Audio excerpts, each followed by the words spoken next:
Hello everyone, have you noticed there's been a trend lately of having multiplications or clones of yourself in videos? If you ever wanted to know how to do that, well, let's find out. Scene 12, take 4.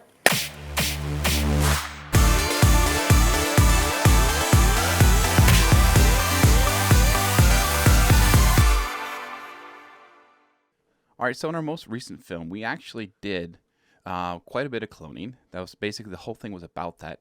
So here we are making the different clones. So we have the camera locked down.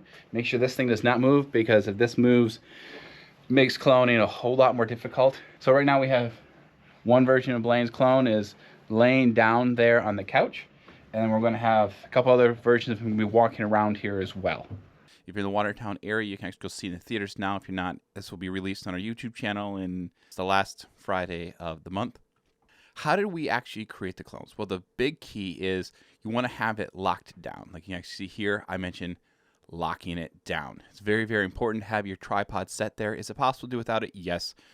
As I said here, it's actually really difficult, so we're not going to really talk about how to do it that way. There's a couple things we did here.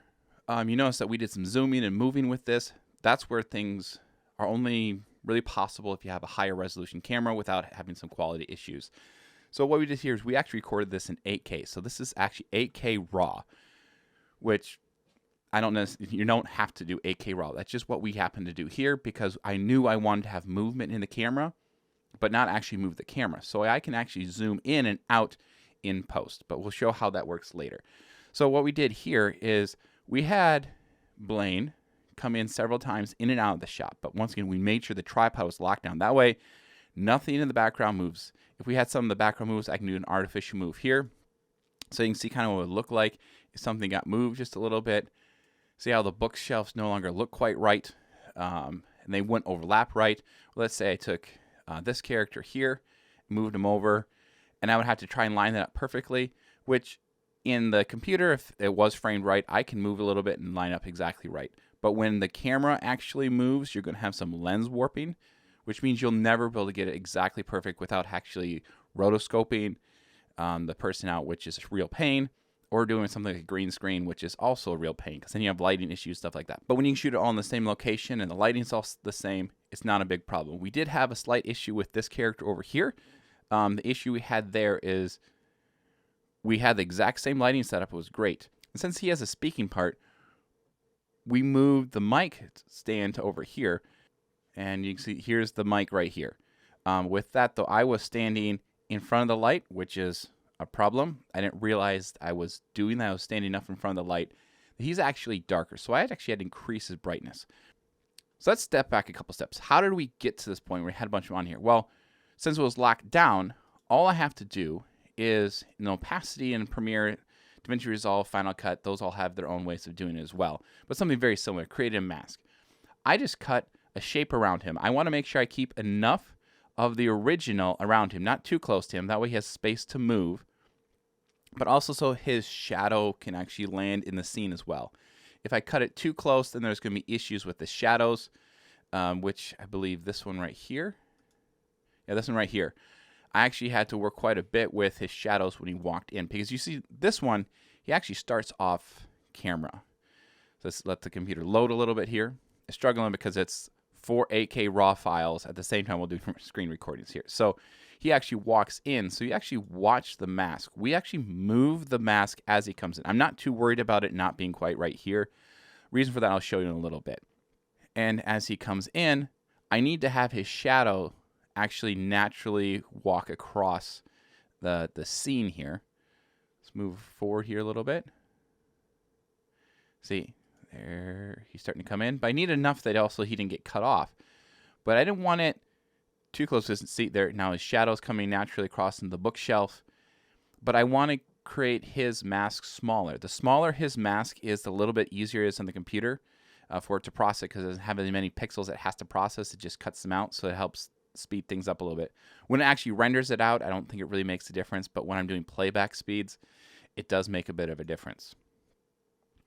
So then as he moves here, I actually have the keyframes here, where this is where it is now, but after he settles in, I actually move the keyframes to be closer in here.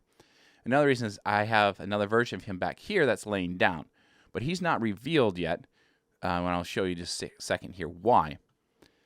But I need to pull it in after he walks by so he can reveal the sleeping guy. Instead of having to rotoscope the guy walking home quick, I can still use the mask. Now I have his shadow pretty well in here, what he was casting, and you can't tell the difference anymore. So now let's jump into how do I actually make the camera zoom. So what I did here is I actually created a sequence within a sequence. So my original sequence here is an 8K sequence. It's the full 8K, the slightly wider screen. I created this scene, and the final output's going to be a 4K version, the 4096 by 2160. That's going to be the output. So I made this other sequence. Since the embedded sequence is a considerably larger resolution, I'm able to then put it in there, and I have it cut up a couple times here. But since the original sequence is a much larger resolution at 8K, I can actually bring in at 100% scale, and when it's 100% scale, it's going to be zoomed in. So we see this guy, he actually walks out first, and then another one comes walking in, and I do a keyframes here where it starts off zoomed in, and by the time it gets to this point, I have zoomed out. And this is why I wasn't worried about the guy getting cut off a little bit on the edge here, because that edge is actually like way over here within that embedded sequence. So we'll never see that that was cut off. And by the time he gets here, we zoom out, the guy is already set here, and we can pull it out and we can see the guy sleeping here. Now, an issue that we had to overcome when we were doing this was not only creating multiple clones, we didn't really know how long his part was going to be here when we were recording. Because we did the clones first, and then the old man, because it's just easier to do makeup-wise to do it in that order. You probably aren't normally going to have this big of a difference, but for us, we had about 45 minutes to an hour, something like that, between recording these and recording the old man version of himself. So what we did is we had to guess on how long he was going to need to be here. Well, we guessed like way, way, way off, because the total sequence is 1 minute and 40 seconds, 42 seconds, something like 41. You can see these are each of the clips. We had them sitting in each spot for like 10 seconds.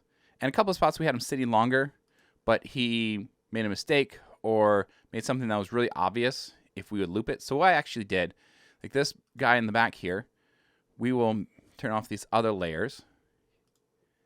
This guy right here is the background layer.